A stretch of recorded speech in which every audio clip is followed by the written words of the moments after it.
આકાશવાણી અમદાવાદ વડોદરા પ્રાદેશિક સમાચાર નેહા પંચાલ વાંચે છે. શરૂઆતમાં મુખ્ય સમાચાર. પ્રધાનમંત્રી નરેન્દ્ર મોદીએ કહ્યું છે કે સુરત અને સૌરાષ્ટ્ર દરિયાઈ માર્ગે જોડવાથી વ્યાપાર અને ઉદ્યોગોને વધુ ગતિ મળશે. કેન્દ્રીય ગૃહમંત્રી અમિત શાહ 12મી નવેમ્બરે કચ્છના ધોરડો ખાતે યોજાનારા સરહદી વિસ્તાર વિકાસ કાર્યક્રમમાં ઉપસ્થિત રહેશે. રાજ્ય વિધાનસભાની ખાલી પડેલી 8 બેઠકો પર 10મી નવેમ્બરે યોજાનારી મતગણતરીની તૈયારીઓ શરૂ. રમતગમત મંત્રાલયે દીવ દમણ સહિત 6 રાજ્યોમાં આવેલા રમતગમત કેન્દ્રોને ઉત્કૃષ્ટતા કેન્દ્રો તરીકે વિકસાવવા મંજૂરી આપી છે. આજે અને આવતીકાલે પુષ્ય નક્ષત્ર હોવાથી રાજ્યમાં સોના ચાંદી અને વાહન ખરીદીની દુકાનોમાં ભીડ જોવા મળી રહી છે. સમાચાર વિગતવાર. પ્રધાનમંત્રી નરેન્દ્ર મોદીએ કહ્યું છે કે સુરત અને સૌરાષ્ટ્ર દરિયાઈ માર્ગે જોડાવાથી વ્યાપાર અને ઉદ્યોગોને વધુ ગતિ મળશે. શ્રી મોદીએ એક ટ્વીટ સંદેશામાં કહ્યું છે કે ગુજરાત માટે આવતીકાલે દિવસ ખૂબ જ મહત્વપૂર્ણ છે. ઘોઘા અને હજીરાની વચ્ચે આવતીકાલથી રોપેક્સ ફેરી સર્વિસ શરૂ થતાં સમય અને ઇંધણની બચત થશે. અત્રે ઉલ્લેખનીય છે કે પ્રધાનમંત્રી નરેન્દ્ર મોદી આવતીકાલે સુરતના હજીરાથી ભાવનગરના ઘોઘા વચ્ચે રોપેક્સ ફેરી સેવાનો વર્ચ્યુઅલ પ્રારંભ કરાવશે. આ સુવિધાથી સૌરાષ્ટ્ર અને દક્ષિણ ગુજરાત વચ્ચેની મુસાફરીનો સમય ઘટશે. ઘોઘા હજીરા વચ્ચેનું માર્ગ અંતર 370 કિલોમીટર છે, જે ઘટીને 90 કિલોમીટર થશે. આ સેવાથી સમય તથા ઇંધણનો બચાવ થશે. પર્યાવરણની જાળવણી થશે. રોડ પરનું ભારણ ઘટશે. પ્રવાસનને વેગ મળશે અને સ્થાનિક રોજગારીમાં વધારો થશે.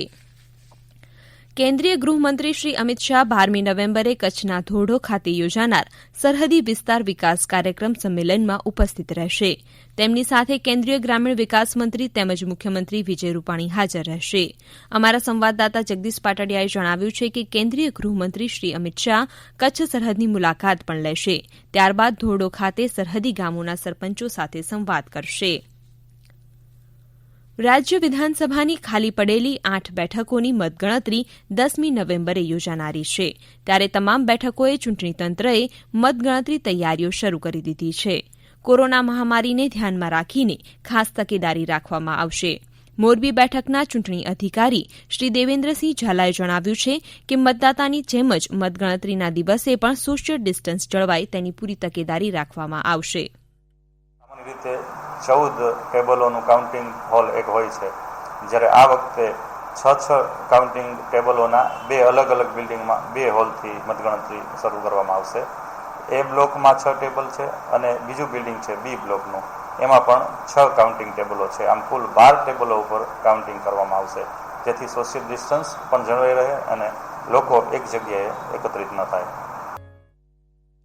રમતગમત મંત્રાલયે દીવ દમણ સહિત 6 રાજ્યોમાં આવેલા રમતગમત કેન્દ્રોને ઉત્કૃષ્ટતા કેન્દ્રો તરીકે વિકસાવવા મંજૂરી આપી છે. રમતગમત મંત્રાલય દ્વારા આ 6 કેન્દ્રોને અદ્યતન બનાવવા 67 કરોડ રૂપિયા પણ મંજૂર કરાયા છે.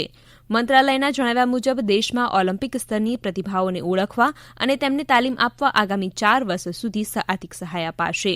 આ 6 ઉત્કૃષ્ટતા કેન્દ્રોમાં દીવ દમણ, મેઘાલય, આસામ, મધ્યપ્રદેશ, મહારાષ્ટ્ર અને સિક્કિમ ખાતે આવેલા રમતગમત સંકુલોનો સમાવેશ થાય છે. આ પહેલ વિશે બોલતા રમતગમત મંત્રી કિરણ રિજિજુએ કહ્યું હતું કે આ ઉત્કૃષ્ટતા કેન્દ્રોનું નિર્માણ 2028 ઓલિમ્પિકમાં ભારતને ટોચના 10 દેશોમાં પહોંચાડવાની સરકારની નેમની દિશામાં લેવાયેલું પગલું છે. આ કેન્દ્રોમાં ખેલાડીઓને વિશ્વસ્તરની તાલીમ અપાશે. દેશમાં મજબૂત રમતગમત માળખું બનાવવાના ઉદ્દેશની રમતગમત મંત્રાલય રાજ્યો તથા કેન્દ્રશાસિત પ્રદેશોમાં આવેલા રમતગમત કેન્દ્રોને આધુનિક બનાવી રહ્યું છે. રાજ્યપાલ શ્રી આચાર્ય દેવવ્રતની સૌજન્ય મુલાકાત લઈ રાષ્ટ્રીય કામધેનુ આયોગના અધ્યક્ષ ડોક્ટર વલ્લભભાઈ કથિરિયાએ ગાયના ગોબરમાંથી બનેલ દીવડાઓ ભેટ આપીને અભિવાદન કર્યું હતું. રાષ્ટ્રીય કામધેનુ આયોગ દ્વારા અધ્યક્ષ ડોક્ટર વલ્લભભાઈ કથિરિયાના માર્ગદર્શન હેઠળ આ વર્ષે 11 કરોડ પરિવારોમાં ગૌમાતાના ગોબરમાંથી બનેલ 33 કરોડ દીવા પ્રગટે તે માટે મંગલાચરણ આવેલ કામધેનુ દીપાવલી અભિયાન અંગેની માહિતી જાણી રાજ્યપાલશ્રીએ પ્રસન્નતા વ્યક્ત કરી અભિયાનનું સમર્થન આપ્યું હતું. આ પ્રાદેશિક સમાચાર આપ આકાશવાણીના અમદાવાદ વડોદરા કેન્દ્ર પરથી સાંભળી રહ્યા છો. વધુ સમાચાર કોરોનાના આ સંદેશ બાદ. કોવિડથી બચવાના મહત્વપૂર્ણ 3 ઉપાય: માસ્ક પહેરો, 2 ગજનું સલામત અંતર જાળવો અને હાથ સાફ રાખો. આજે અને આવતીકાલે પુષ્ય નક્ષત્ર હોવાથી બજારોમાં ભીડ જોવા મળી. આવતીકાલે સવારે 8:46 સુધી પુષ્ય નક્ષત્ર રહેશે. પુષ્ય નક્ષત્રને ખરીદદારી માટે ઉત્તમ માનવામાં આવે છે. આ મુહૂર્તમાં સંપત્તિ, સોના ચાંદી, કિંમતી વસ્તુઓ અને ઘરમાં ઉપયોગી ચીજવસ્તુઓની ખરીદદારી કરવી શુભ ગણાય છે. પુષ્ય નક્ષત્રનું અનેક ઘણું મહત્વ છે. તેને ઘણું શુભ માનવામાં આવે છે. પુષ્ય નક્ષત્રમાં ખરીદેલી વસ્તુઓ સ્થાયી રીતે સુખ અને સમૃદ્ધિ આપે છે. પુષ્યનો અર્થ પણ પોષણ કરનાર થાય છે, ઉર્જા અને શક્તિ પ્રદાન કરનારું થાય છે. આ દિવસે વાહન, જમીન અથવા ઘરની ખરીદી ફાયદાકારક ગણાય છે. આજે બપોરે સુરત શહેરના કેટલાક વિસ્તારો અને ભરૂચમાં ભૂકંપના હળવા આંચકા અનુભવાયા હતા. લોકો ભયભીત બની ઘર ઓફિસની બહાર નીકળી ગયા હતા. જોકે જાનહાનિના કોઈ સમાચાર મળ્યા નથી.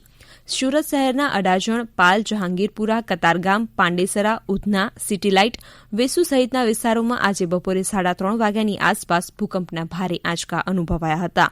રિક્ટર સ્કેલ પર ભરૂચથી 36 કિલોમીટર દૂર એપી સેન્ટર નોંધાયું હતું.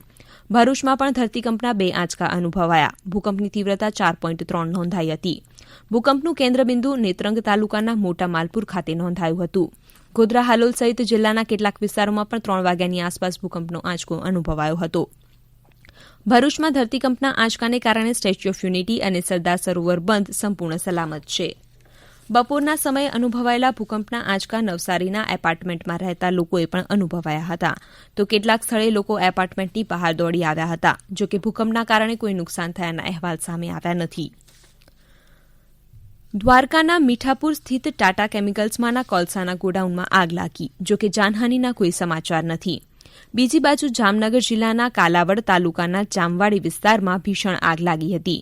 વન વિભાગની ખુલ્લી જગ્યામાં આગ લાગતા આગે થોડાક જ કલાકમાં વિકરાળ સ્વરૂપ ધારણ કર્યું હતું. કાલાવાડ ફાયર ફાઇટર ઉપરાંત જામનગરથી પણ ફાયર બ્રિગેડના ફાયર ફાઇટરો આગ બુઝાવવા કામે લાગ્યા હતા. ભીષણ આગથી વન વિભાગની જગ્યા અને ઝાડપાનને વ્યાપક નુકસાન થયું છે. સુપ્રીમ કોર્ટના આદેશ મુજબ ગાંધીનગરમાં દિવાળીના તહેવાર દરમિયાન રાતના 8થી 10 વાગ્યા સુધી જ ફટાકડા ફોડી શકાશે. ગાંધીનગર જિલ્લા કલેક્ટર કુલદીપ આર્યાએ જણાવ્યું હતું કે પ્રદૂષણ ન ફેલાય તેમજ અમુક ડિસેબલ સુધી અવાજ કરતા ફટાકડા ફોડી શકાશે.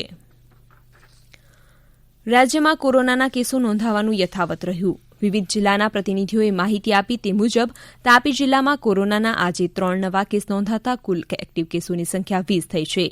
મહેસાણા જિલ્લામાં આજે 16 કેસ પોઝિટિવ નોંધાયા, જ્યારે 11 દર્દીઓ સ્વસ્થ થતા ઘરે પરત ફર્યા છે. તો મોરબીમાં 9 કેસો નોંધાયા છે, જ્યારે નર્મદા જિલ્લામાં પણ આજે 9 પોઝિટિવ કેસો નોંધાયા છે અને 23 દર્દીઓ સ્વસ્થ થતા ઘરે પરત ફર્યા છે. પંચમહાલ જિલ્લામાં આજે 11 પોઝિટિવ કેસો નોંધાતા એક્ટિવ કેસોની સંખ્યા 84 થઈ છે, જ્યારે 3 દર્દીઓ સ્વસ્થ થતા ઘરે પરત ફર્યા છે. છોટાઉદેપુર જિલ્લામાં આજે વધુ 2 પોઝિટિવ કેસો નોંધાતા જિલ્લામાં કુલ સંક્રમિત કેસોની સંખ્યા 625 થઈ છે, તો 8 દર્દીઓ સ્વસ્થ થતા ઘરે પરત ફર્યા છે. મહીસાગર જિલ્લામાં આજે 5 કોરોનાના પોઝિટિવ કેસો નોંધાયા છે, જ્યારે 3 દર્દીઓ સ્વસ્થ થતા ઘરે પરત ફર્યા છે. પાટણ જિલ્લામાં આજે 30 કોરોનાના પોઝિટિવ કેસો નોંધાયા છે અને 15 દર્દીઓ સ્વસ્થ થતા ઘરે પરત ફર્યા છે. કોરોના મહામારીમાં પણ એક ભારત શ્રેષ્ઠ ભારત અંતર્ગત છોટાઉદેપુરના નાયબ ગામના રંગુભાઈ રાઠવાની ટીમે ઓનલાઈન આદિવાસી નૃત્ય કરીને સમગ્ર વિશ્વને આદિવાસી સંસ્કૃતિના દર્શન કરાવ્યા. ભારત સરકારના પશ્ચિમ સાંસ્કૃતિક કેન્દ્ર દ્વારા આયોજિત ઓનલાઈન કાર્યક્રમમાં આદિવાસીની ઓળખ સમા ગેરહોળી નૃત્ય અને ટીમલી નૃત્ય રજૂ કરવામાં આવ્યું હતું. આ અંગે વધુ માહિતી આપે છે આદિવાસી નૃત્યકાર રંગુભાઈ રાઠવા.